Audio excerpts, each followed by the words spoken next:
Hello, children. I hope you will be fine. You will be staying at home and totally safe. Welcome to our English session of class 12th of English Literature. आइए हम सभी अंग्रेज़ी विषय के बारे में जानते हैं और yesterday we were talking about our first lesson, A Girl with a Basket, written by William C. Douglas.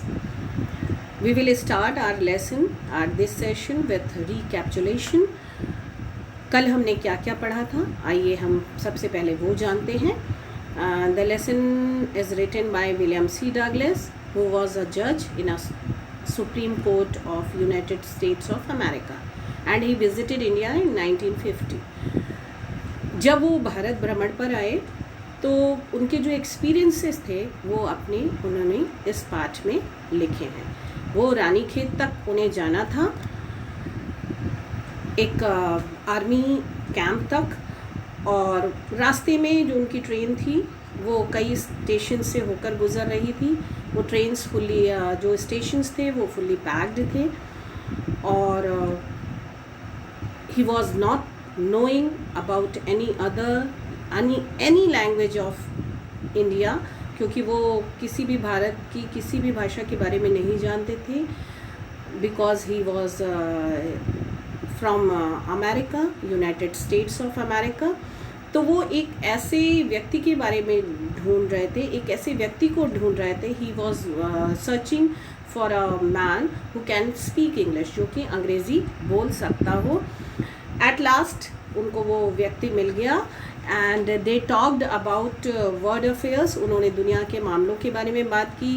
Bharat की जो एटीट्यूड्स है, लोगों का जो एटीट्यूड है भारत के लोगों का ऑफिशियल्स के खिलाफ या उनकी रिपोर्ट्स के लिए, वो जानने की कोशिश की.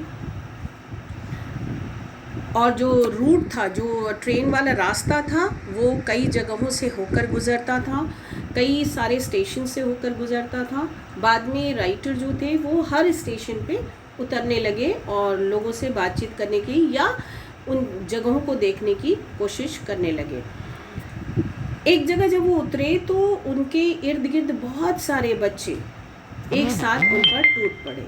अ lot of children descended on him.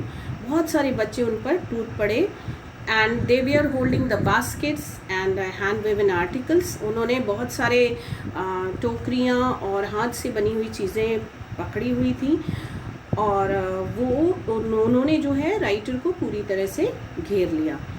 Writer naturally he was from America और वो बहुत बच्चों को बहुत प्रॉमिसिंग मार्केट के रूप में दिखे. उन्हें लगा कि इनसे अच्छा ख़रीदार उन्हें आगे नहीं मिलेगा. आइए अब इसके आगे देखते हैं कि उस राइटर ने फिर उन बच्चों के साथ क्या किया या उन बच्चों के साथ क्या फील किया. I bought one tiny basket for few annas. मैंने कुछ आना में एक छोटी सी बास्केट खरीद ली. Another fruit basket for a bit more. और एक फलों की टोकरी खरीद ली कुछ थोड़े और ज़्यादा पैसे में. A beautiful waste paper basket for a rupee. और एक वेस्ट पेपर की यानी जो बेकार का कागज़ होता है उसकी बनी हुई एक बास्केट ₹1 में ख़रीद ली. A lovely sewing basket for a rupee. और एक जिसमें सिलाई का धागा सुई वगैरह रखा जाता है उस तरह की एक बास्केट खरीद ली ₹1 में. A few fans for an anna और 2 अ पीस. एक कुछ छोटे वाले पंखे खरीद लिए, कुछ पंखे खरीद लिए, कुछ आना देकर या 1-2 टुकड़े देकर. My arms were filled. मेरी बाहें भर चुकी थी, मेरी यानी राइटर की. And I had not spent 50 cents. और मैंने करीब 50 सेंट्स भी खर्चा नहीं किए थे. The children passed in. अब बच्चे सामने से गुजर रहे थे. शाउटिंग दियर वायर्स. अपने माल जो था, जो भी उनके पास जो भी हैंड वेवन चीज़ें थी, जो माल था, तैयार माल था, उसको बेचने के लिए उसके पक्ष में अपनी बात कहते हुए चिल्लाते हुए गुजर रहे थे. I was a prisoner. मैं कैदी हो गया था. Completely surrounded. पूरी तरह से घिरा हुआ. Unable to move. मैं हिल भी नहीं सकता था. The most diligent, aggressive vendor was a beautiful girl of 9 right in front of me. The most diligent, जो सबसे मेहनती दिखने वाली लड़की थी और सबसे ज़्यादा तेज़ एग्रेसिव, सबसे ज़्यादा तेज़ बेचने वाली जो लड़की थी, सामान बेचने वाली जो वेंडर, जो सामान बेचने वाली बच्ची थी, was a beautiful girl of 9. वो एक सुंदर प्यारी बच्ची थी 9 साल की. right in front of me, वो ठीक मेरे सामने खड़ी थी. she had a lovely basket with handle. उसके पास एक बहुत प्यारी बास्केट थी, टोकरी थी जिसमें एक हैंडल, पकड़ने के लिए हैंडल लगा हुआ था. and she wanted ₹1.50 for it, or about 30 cents. और वह उस टोकरी के कितने पैसे मांग रही थी? ₹1.50 मीन्स ₹1.50, ₹1 और आधा मीन्स ₹1.50 मांग रही थी. फॉर इट और अबाउट, या करीब करीब 30 सेंट्स, जो ₹1.50 करीब करीब अमेरिकी अगर पैसे में गिने तो 30 सेंट्स होते हैं. She was an earnest pleader, वो बहुत लगन के साथ, विनम्रता के साथ अपने सामान के पक्ष में बात कर रही थी. There were tears in her eyes, उसकी आंखों में आंसू थे. She pleaded and begged in tones that would ring any heart, वो विनम्रता से प्रार्थना कर रही थी. प्लीडेड, वो विनम्रता से प्रार्थना कर रही थी. बेग्ड, अपने सामान को लेने के लिए प्रार्थना कर रही थी. In tones that would ring any heart, ऐसी आवाज़ में प्रार्थना कर रही थी विनम्रता से कि वो किसी भी हृदय को, हार्ट, किसी भी दिल को, किसी भी हृदय को रिंग, झकझोर देता. ऐसी आवाज़ में वो अपने सामान को मुझसे लेने के लिए रिक्वेस्ट कर रही थी. माई आर्म्स वे फुल, मेरी बाहें पूरी भरी हुई थी. आई हैड नो रूम, मेरे पास तो कोई जगह ही नहीं थी, मैं कहाँ पकड़ता हूँ उन सामान को. Let alone any need for another basket, balancing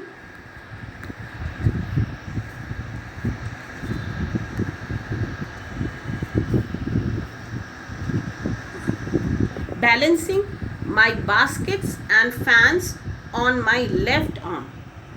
अब मेरे पास चूँकि जगह नहीं थी, लेकिन फिर भी मैंने जो बास्केट्स थी उनको अपने बाएं हाथ में पकड़ लिया. जो भी चीज़ें मैंने पंखे, बास्केट्स खरीदी थी वो अपने बाएं हाथ में पकड़ लिया. I reached into my right coat pocket. मैंने अपना हाथ, दाहिना हाथ अपने कोट के पॉकेट में डाल दिया. And got a handful of change, और एक मुट्ठी भर के फुटकर पैसे निकाल लिए. परहैप्स 15 cents इन ऑल, शायद वो 15 सेंट्स रहे होंगे. Which I deposited in the basket, जो मैंने उसकी टोकरी में डाल दिए. That the young girl held imploringly before me, जो बच्ची मेरे सामने बड़ी विनम्रता के साथ खड़ी हुई थी, उसके मैंने टोकरी में वो पैसे डाल दिए. I try to explain that I could not buy the basket but extended the gratuity as a substitute. मैंने उसके सामने व्याख्या की, मैंने उसे बताया कि मैं बास्केट तो नहीं खरीद सकता, लेकिन उसके बदले में ये धन या उसके ऊपर कृपा कर सकता हूँ. I realised at once that what offense I had given this child of 9. I realized at once. Realize means महसूस करना. मैंने अचानक महसूस किया कि कितना बड़ा अपराध, what offense, कितना बड़ा अपराध मैंने कर दिया इस 9 साल की बच्ची के सामने. Dressed in rags and on the edge of starvation, जो कि चिथड़े कपड़े पहने हुए थे. rags, चिथड़े कपड़े पहने हुए थी. And on the edge of starvation, और एकदम भूखमरी की कगार पे थी. एज का मतलब यहाँ पे कगार है. स्टारवेशन भूखमरी, भूखमरी की कगार पे थी. रेज्ड हर चिन, उसने अपनी ठोड़ी उठाई. रीच्ड इनटू द बास्केट, और अपना हाथ जो था वो अपनी बास्केट में डाला. And with all the pride and graciousness of a lady handed the money back to me. और एक परफेक्ट नारी की तरह, एक अच्छी लेडी की तरह पूरे उसने प्राइड, सम्मान, ग्रेशियसनेस, गौरव, सम्मान और गौरव के साथ, एक लेडी के सम्मान और गौरव के साथ handed the money back to me, उसने सारे पैसे मुझे वापस कर दिए। There was only one thing I could do, अब तो केवल एक ही चीज़ थी जो मैं कर सकता था। आई बॉट द बास्केट, मैंने वो बास्केट खरीद ली। Handed the money,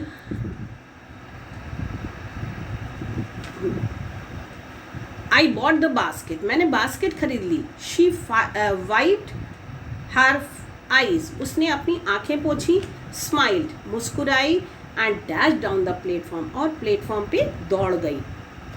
headed for some grass hut that would have at least 30 cents that night. Headed for some grass hut, वो घास की बनी हुई एक झोपड़ी की तरफ दौड़ी। That would have at least 30 cents that night, उस रात उसके पास कम से कम 30 cents हो गए होंगे। I told this story to Prime Minister Pandit Jawaharlal Nehru, मैंने ये पूरी कहानी पंडित जवाहरलाल नेहरू को बताई। I told him it was one reason I had fallen in love with India, मैंने उन्हें बताया, मैंने मीन्स राइटर ने, विलियम सी डगलस ने, who visited India in 1950। He told our Prime Minister of India that it was the reason I had fallen in love with India, यही एक कारण है जिससे मैं भारत के प्यार में पड़ गया, यानी मुझे भारत से प्यार हो गया। ये इस लेसन के राइटर ने पंडित जवाहरलाल नेहरू जी से कहा था। The people I saw in India, those in village as well as those in high office, have both pride and lively sense of decency and citizenship.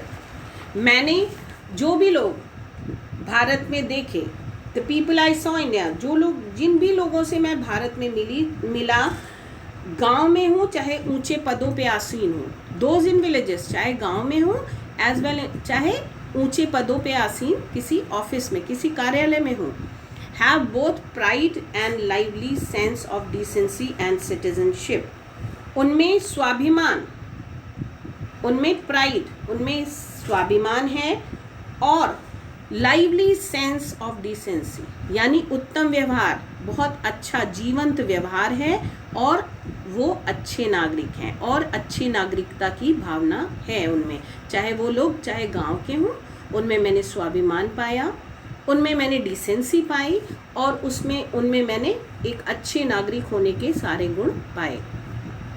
They also have a passion for independence, और उनमें एक चाहत थी, उनमें एक चाहत थी स्वतंत्रता के लिए, उनमें तीव्र लालसा थी, पैशन, उनमें बहुत ज़्यादा लालसा थी, उनमें स्वतंत्रता के लिए उन्हें चाहत थी। The beautiful child born in squalor and poverty, uneducated in both grammar and manners, had given me a glimpse of warm soul of India. The beautiful child born in equality, जो प्यारा बच्ची, ये जो प्यारी बच्ची जो इस पृथ्वी पर पैदा हुई,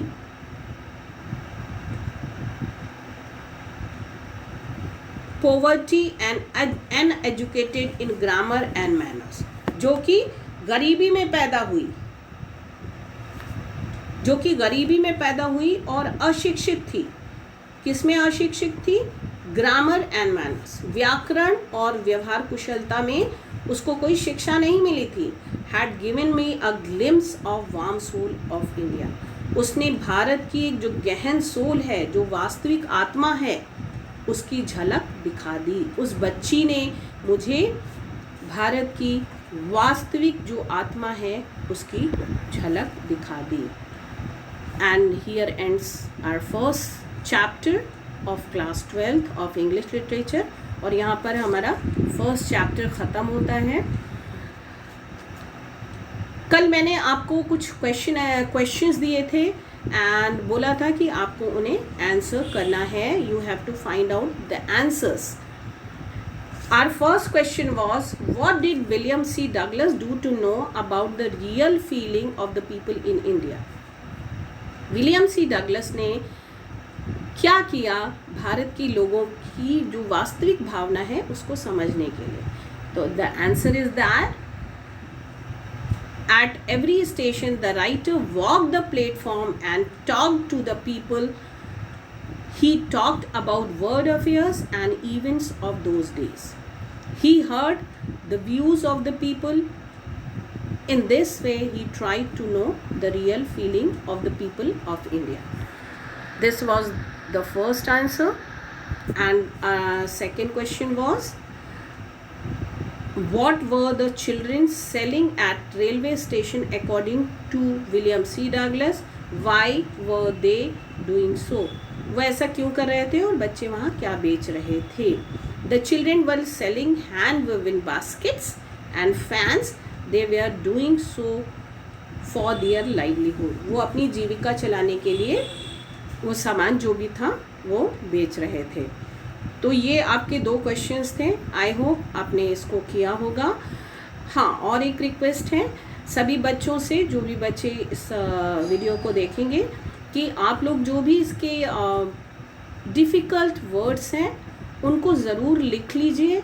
आपको मैंने कहा था पॉकेट डिक्शनरी का इस्तेमाल कीजिए. जो भी डिफ़िकल्ट वर्ड्स हैं उनको आप लिख लीजिए.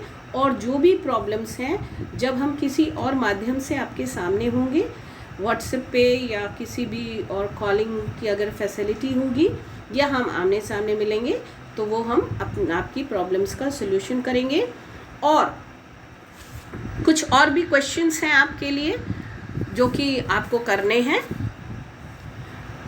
आपका असाइनमेंट है, assignment for today. First question is, why did the children descend like locust on the right? Just note down it, note down कर लीजिए and you have to answer these questions. बच्चे टिड्डियों की तरह राइटर पर क्यों टूट पड़े? And the second question is, why did millions of people leave Pakistan for India? लाखों लोगों ने भारत आने के लिए पाकिस्तान क्यों छोड़ दिया? And the third question is, who were selling baskets? टोकरियाँ कौन बेच रहे थे? And fourth question is, why are these children described as refugee? इन बच्चों को रिफ्यूजीज क्यों कहा गया? ये काम कर लीजिएगा. Then I will see you in the next session. Bye bye, take care.